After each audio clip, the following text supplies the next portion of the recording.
Līdzīgs gadījums ir evaņģēlijos, kur Ješua sauc Pēteri.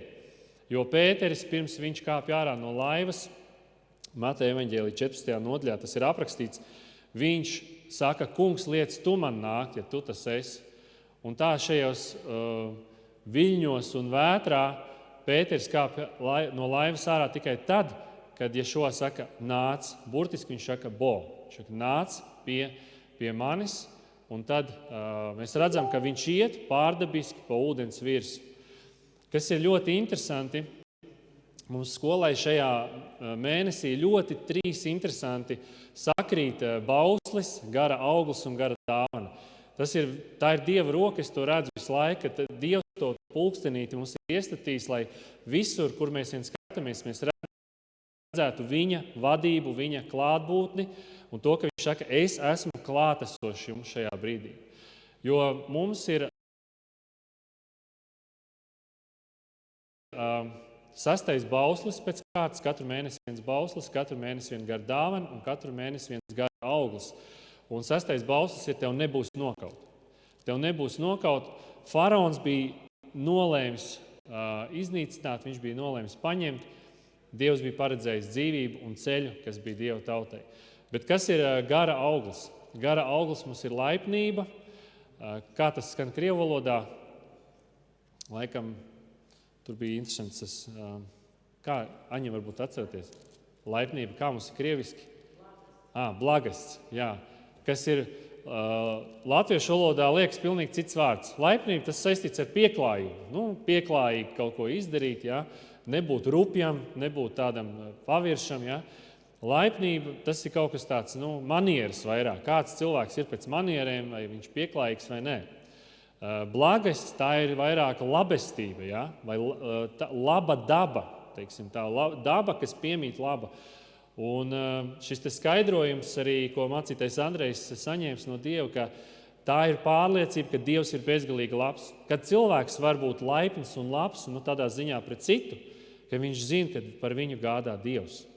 Un Dievs ir labs, un viņš gādā. Un ziniet, cik spēcīgi mums jābūt iesakņotiem šajā atziņā, arī šajā skolas kalpošanā šobrīd. Kad Dievs ir labs, un ka viņš ir, citā vietā, citu ir vecajā glika tulkojumā, viņš ir laipnīgs pret mums. Vārds labs, tā kā laipnīgs. Tas tāds vecā forma vārdam labestīgs, jā, laipnīgs pret mums, labs pret mums. Tātad arī šis gara auglis skolai šodien, šajā mēnesī, ir, ka Dievs ir labs, viņš gādā, un tāpēc, ka viņš ir labs, mums būs labi. Viņš rūpēsies, un viņš rūpējas šodien. Un ziniet, kas ir gara dāvana mums ļoti interesanti? Brīnum darīšanas dāvana. Kur vēl labāk sakrīt? Tad, kad liekas, ka varās ciet kaut kādas iespējas, tad, kad liekas, ka faraons savelk cieši visus grožus, lai sašaurinātu visu, lai savilktu cieši, lai visus saspiestu klātienes skolās, lai visus tā kā siļķītas kārbiņās saskaitītu un lai varētu pateikt, kur katrs atrodas un ko katrs elpo un dara. Tad Dievs saka, es esmu joprojām brīnum Dievs un es joprojām gādāju un rūpējos par savu tautu. Es neesmu mainījies un es neesmu pārveidojies. Un to Dievs runā arī uz skolas kalpošanu šajā mēnesī, ka faraonam nebūs nokaut, ka viņam nebūs atņemt šo dzīvību, viņam nebūs atņemt šo dzīvības spēku, ka Dievs ir labs un ka viņš ir klātesošs, viņš ir bezgalīgi labs, viņš gādā par savu tautu un ka viņš ir brīnum Dievs, ka viņš turpina rūpēties par mums. Un šķiet, ka Pēterim, kad viņš kāp ārā no laivas, bija šī atklāsme, ka viņš nenomirs, ka viņš netiks nokauts jūras viļņos, ka Dievs, ka Ješua nav mainījies un viņš šai jūrā patiešām ir tas pats mīlošais kungs, kur viņš pazina. Un ka viņš izdarīs brīnumu, kas ir pāri iespējamam, ka viņš pat varēs pie viņa aiziet. Viņš jau nedomāja ar prātu, kā tas notiks. Iedomājieties, ja viņš domātu, kā es tur kāpju un kas notiks pēc fizikas likumiem, kad mana pēda saskarsies ar ūdeni. Nē, viņš par to nedomāja. Viņš vienkārši zināja, kas ir tas, kas viņu aicina. Un kurš saka, nāc. Un viņš gāja. Un notika šis brīnums. Jā, patiešām šis ir tāds laiks, kad Dievs ir brīnum Dievs. Un līdztekus šim iziešanas stāstam no Ēģiptes, es gribu, ka mēs varam šodien apskatīt vēl vienu stāstu vai atgadījumu, jo man liekas, ka šis konteksts, kas tur ir iezīmēts, ir ļoti līdzīgs tam. Un šis cilvēks, ar kuru Dievs darīja varenas lietas, ir ļoti līdzīgs tam, kā savā ziņā ir arī stāsts par Dieva tautas iziešanu no Ēģiptes. Tas ir no 2. ķēniņu grāmatas 6. nodaļas. Tas stāsts ir daudz plašāks un garāks. Stāsts ir par to, ka šis ir laiks, kad Izraēla valsts ir sadalīta divās ziemeļu un dienvidu daļā. Ir Izraels un ir Jūda, un tad ir šie ķēniņi, kas valda pār vienu un pār otru daļu. Un ir ļoti sarežģīts laiks. Rakstīts, ka ceļās šie ķēniņi, kas nedarīja to, kas patīk tam kungam, nedarīja to, kas ir pēc Dieva prāta, un tajā laikā dzīvo pravietis Elijas. Viņš dzīvo ļoti sarežģītā laikā, viņš ir mantojis šo praviešu kalpošanas svaidījumu un uzdevumu, turpinot to pēc Elijas. Elija ugunīgos ratos ir paņemts debesīs, un viņš ir mantojis šo kalpošanu, viņam jāturpina šis uzdevums, un Elīsa pamatā vairāk darbojas pa Izraēlas šo ziemeļu daļu, jeb ziemeļu to apgabalu, un jā, viņš dzīvo, var teikt, apdzīvo Samarijas šo te daļu, kas nozīmē, ka šis konteksts ir ļoti līdzīgs arī tam, kādā dzīvojam mēs. Ja mēs varam ieraudzīt to, ka Latvijas teritorija šobrīd arī ļoti līdzinās Samarijai, jo Samarija nozīmē tā, ka viņa negribēja līdz galam piepildīt to, ko Dievs ir pateicis skaidri kā savu gribu. Ne līdz galam. Un ziniet, tas ir pārsteidzoši, ka to Samarijas, to spītību mēs varam ieraudzīt, ja? Arī jaunās derības laikā, kur paskatīsimies, jo tas konteksts ir tiešām pārsteidzošs. Lūkas 9:51. Tur šie te mācekļi iet pa pilsētām, un 9:51. Un kad laiks bija pienācis, ka viņam vajadzēja tā paaugstināt, tad viņš grieza savu vaigu, lai iet uz Jeruzālemi. Tātad, ja šo iet uz Jeruzālemi, viņš iet uz Dievu mīļoto, izredzēto pilsētu, un viņš nosūtīja sev priekšā vēstnešu, un iedami tie nonāca kādā samariešu ciemā, lai viņam apgādātu vietu, kur nomesties. Un tie viņu neuzņēma tāpēc, ka viņš bija ceļā uz Jeruzālemi. Jūs varat iedomāties, šie samarieši, viņi bija nikni, tāpēc, kad ieceļoja kaut kādi, kas gribēja iet uz Jeruzālemi. Joprojām iedomājieties, cik paaudzes ir pagājuši, un šī tāda spītība, mēs pielūgsim Dievu tā, kā mēs saprotam. Mēs pielūgsim Dievu tur, kur mēs esam, mums nevajag nekādu Jeruzālemi. Mums tur nevajag iet, mums tur neko nevajag darīt. Un, kas ir interesanti, tad šie divi mācekļi, Jēkabs un Jānis, tie sacīja, kungs, ja tu gribi, mēs sacīsim, lai uguns nāk no debesīm un tas sadedzina. Viņiem bija tādas dusmas, viņi saka, kā viņi var uzdrīkstēties, tie samarieši mūs aizkavēt. Mums ir jāiet piepildīt Dieva uzdevumu. Bet apgriezies, viņš to saprāja, ja šo teica, vai jūs nezināt, kādam garam jūs piederat? Jo cilvēka dēls nav nācis cilvēku dvēseles nomaināt, bet atvest. Un viņi vienkārši gāja tālāk. Īstenībā iepriekš ir viena epizode, kur tieši pirms šie tie apraksta, kas nav pret jums, ir ar jums. Tātad, ja šo teica, kad principā viņš saka, neiesprūstam šajā tēmā. Ja, viņiem ir savas problēmas, viņiem ir savi izaicinājumi. Šie cilvēki kaut kādā savu dabu realizē tādā spītīgā veidā. Viņi varbūt seko kaut kādām sentēvu tradīcijām ļoti izteikti, ja, kaut kādiem zināmiem pagātnē cilvēkiem, kuri kaut ko ir teikuši un noteikti teikuši tā, noteikti nemaina to, kā mēs esam noteikuši. Ja. Tas arī raksturīgs šim kontekstam, kur mēs dzīvojam. Un kas ir ļoti interesanti, tieši šajā te sava veida tādā duālajā, divējādajā vidē, kur ir gan elgdievība, gan arī kalpošana Dievam, dzīvo Elijas. Viņš dara daudz brīnumus. Dievs viņam liek darīt daudz brīnumus, tāpēc, ka tā vide ir diezgan agresīva. Faktiski, lai viņš vispār pats izdzīvotu, viņam vajag piedzīvot Dievu brīnumus. Un šī 6. nodaļa, 2. ķēniņa grāmata runā par šo vienu brīnumu, kad vērsās pret pašu Elīsu, kad ķēniņš gribēja saprast, kas te pa lietām notiek, ka mums neiet viss tā kā valstī vajag, un meklēja vainīgo.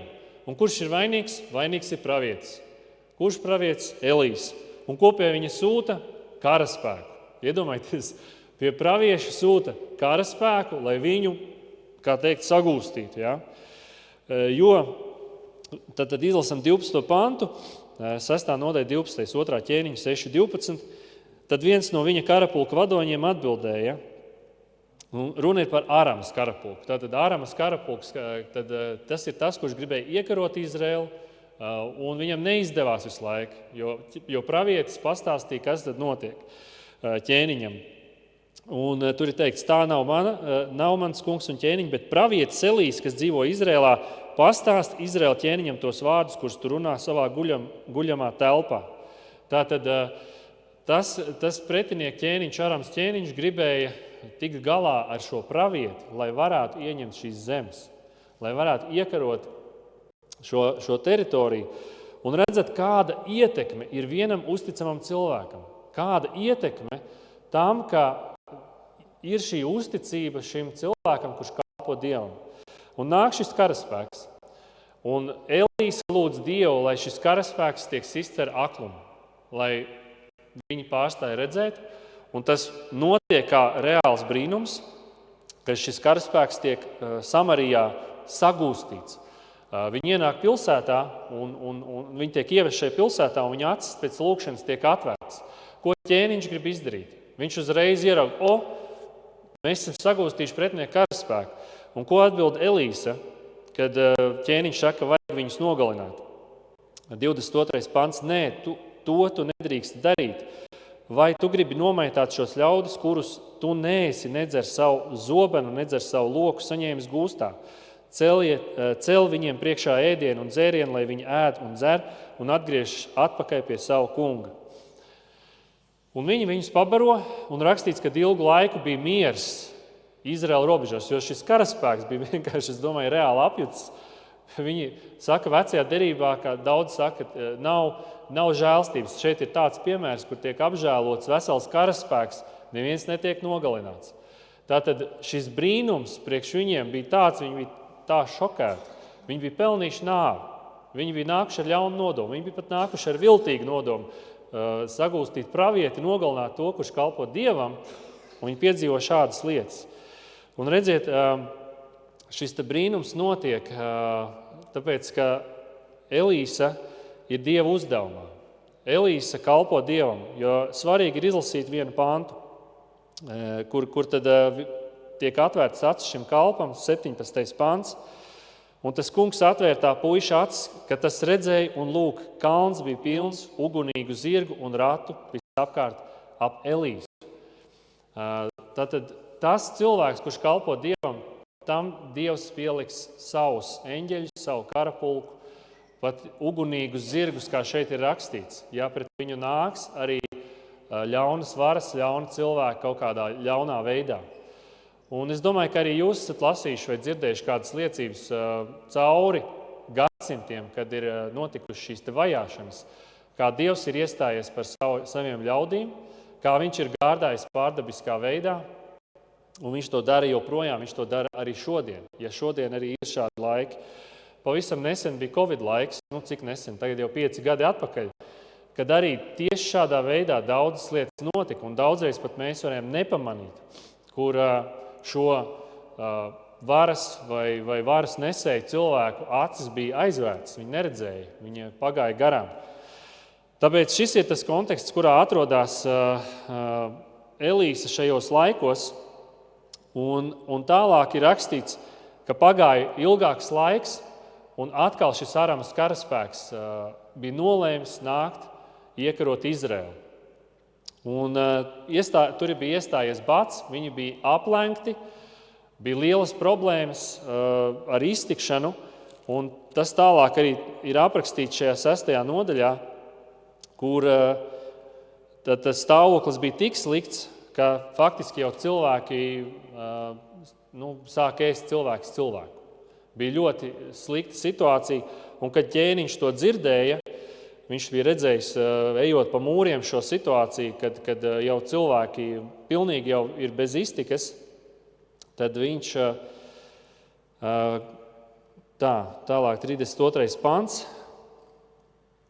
varam izlasīt. Bet Elijas pašreiz sēdēja savā namā, un vecais sēdēja pie viņa, tad ķēniņš sūtīja kādu vīru no savas puses, bet iekām šis vēstnesis bija pie tā nonācis, Elijas sacīja vecajiem, vai jūs redzat, ka šis slepkava ir sūtījis, lai man paņemtu manu galvu? Uzmaniet labi, tiklīdz kā vēstnesis nāks, slēdziet durvis ciet un noturiet tās pret viņu. Vai jau neskan viņa kunga soļi aiz viņa? Un kamēr viņš vēl ar tiem runāja, redzi, arī ķēniņš ienāca pie viņa un sacīja, redzi, šī nelaime nāk no tā kunga. Ko tad man vēl gaidīt no tā kunga? Interesanti, kā krievu valodā šis pārmetums skan. Lūk, šis ķēniņš principā atnāk sašuts pie pravieša un saka, redz, kur ir tas tavs Dievs. Jā, viņš izdarīja lielu brīnumu ar to karaspēku. Viņš jau arī atcerās, ka tas tā bija. Bet tagad mums ir bats. Un mazliet pāanalizēsim, kāpēc bats piemeklēja šo teritoriju. Atceramies, ka tie ir samarieši. Tātad viņi joprojām nav rakstīts, ka viņi mainīja savus uzskatus, ka viņi mainīja savu kursu, ka viņi bija sapratuši, ka tiešām ir jānāk pēc Dieva noteikumiem un jāpielūdz tas kungs Jeruzālēmē, kur bija vieta, kuras Dievs bija nozīmējis. Nē, viņi palika savos uzskatos. Un ziniet, laiks paiet, un tas ļaunums atkal pieaug. Un paši cilvēki izraisīja šo situāciju, kad šis ļaunums viņus piemeklēja. Ziniet, kur ir šis piemērs, kāpēc mums tas arī Latvijā var būt aktuāli? Jo gan ķēniņa vai ķēniņu ļauno darbu dēļ, gan tautas ļauno darbu dēļ, šo teritoriju var piemeklēt līdzīga situācija. Gan kara aplenkums, gan bats.